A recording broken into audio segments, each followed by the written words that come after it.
عالمی ادارے صحت کی ایک رپورٹ کے مطابق پاکستان میں ہر سال 1 لاکھ سے زائد افراد کو کتے کے کاٹنے کے باعث اسپتالوں کا رخ کرنا پڑتا ہے، جن میں سے اکثر گلی محلوں میں پھرنے والے آوارہ کتوں کا شکار ہو بنتے ہیں۔ پاکستان کے تمام چھوٹے بڑے شہروں دیہاتوں میں آوارہ کتوں کی بہتات نے اس مسئلے کو ایک قومی مسئلہ قرار دے دیا۔ صرف صوبہ سندھ میں گزشتہ 10 ماہ کے دوران کتوں کے کاٹنے کی وجہ سے 20 سے زائد افراد ہلاک ہو چکے ہیں۔ شہری حکومت میں وقتاً فوقتاً آوارہ کتوں کی تعداد کے لیے اقدامات بھی کیے، جو کتوں کے قتل عام کی مہم سے زیادہ کچھ نہیں۔ دوسری طرف جانوروں کے حقوق کے لیے کام کرنے والی تنظیموں اور افراد نے آوارہ کتوں کے مسئلے سے نمٹنے کے لیے طریقہ کار پر تحفظات کا اظہار کیا تھا۔ اعداد و شمار کے مطابق کراچی اور لاہور جیسے بڑے شہروں میں ہر سال 50,000 سے زائد کتوں کو مار دیا جاتا ہے۔ گزشتہ سال 2019 کی دوسری ششماہی میں کتے کے کاٹنے کے واقعات میں تیزی ریکارڈ کی گئی، جس کی وجہ سے حکومت کی کتا مار مہم میں مزید شدت آ گئی۔ صرف دسمبر 2019 کے مہینے میں کراچی میں 35,000 کتوں کو مارا گیا۔ اس مہم نے شہری انتظامی اداروں کو تقریباً 8 کروڑ روپے کے فنڈز جاری کیے گئے تھے۔ اس مہم کے تحت گزشتہ 10 ماہ میں اب تک صوبہ سندھ میں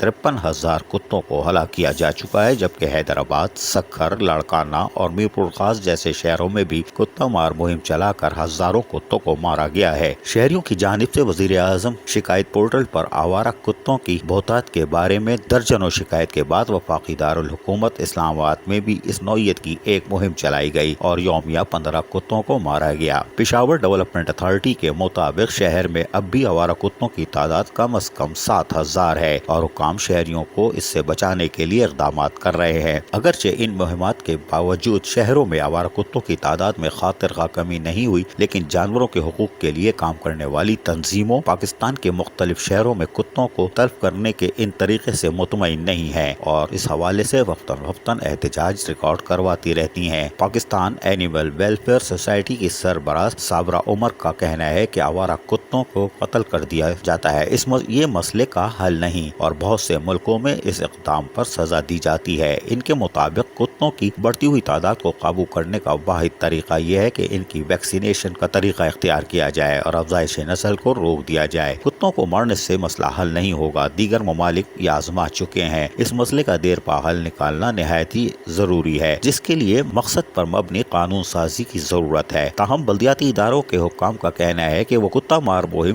شہریوں کے تحفظ کے لیے دیے گئے اختیارات کے تحت چلاتے ہیں، جن کے ذریعے وہ شہر میں ایسے جانوروں کو مار سکتے ہیں جن سے لوگوں کو خطرہ ہو۔ اس مقصد کے لیے بلدیاتی اداروں میں خصوصی محکمے بھی قائم کیے گئے ہیں، جن کا کام یہی نہیں کہ وہ کتوں کو بڑھتی ہوئی تعداد کی وجہ سے پیدا ہونے والے خطرے کے پیش نظر انہیں مار دیں۔ دوسری جانب جانوروں کی بچاؤ اور بحالی کے لیے قانون سازی بھی کی گئی ہے، جس کے تحت جانوروں کو قتل یا نقصان پہنچانے والوں کے لیے سزا تجویز کی گئی ہے۔ ایسی صورت میں یہ مسئلہ اور بھی گمبھیر ہو جاتا ہے اور حکومت اور عدلیہ دونوں کے لیے یہ فیصلہ کرنا مشکل ہے کہ کس قانون کو فوقیت دی جائے۔ سندھ میں 2 رکنی بینچ جس کی سربراہی جسٹس محمد علی مظاہر کر رہے تھے، لیکن کیس کی ابتدائی سماعت کے بعد وفاقی اور صوبائی حکومت کے قانونی ماہرین Karachi municipal corporation, cantt board اور دیگر اداروں کو نوٹس جاری کر کے انہیں اس معاملے میں اپنی رائے دینے کا بھی کہا تھا۔ سندھ حکومت کے تحت ایک نئے پروگرام کا آغاز کیا گیا ہے، جس کے تحت اب کتوں کو مارنے کے بجائے صوبے بھر میں 5 لاکھ سے زائد کو ویکسینیشن کر کے ان کی افزائش نسل کو روکا جا رہا ہے، جس کے لیے کراچی میں سوراب کوٹ کے آگے یقیناً ایک سینٹر قائم کر دیا گیا ہے۔ تاہم مہدی کے رضاکار اور NGOs آوارہ کتوں کو پکڑ کے ویکسینیشن کرنے کا کام جاری رکھے ہوئے تھی، تاہم لاک ڈاؤن کی وجہ سے یہ کام بھی تعطل کا شکار ہو گیا۔ عزیز عارف، KBS بلدیاتی نیوز، کراچی۔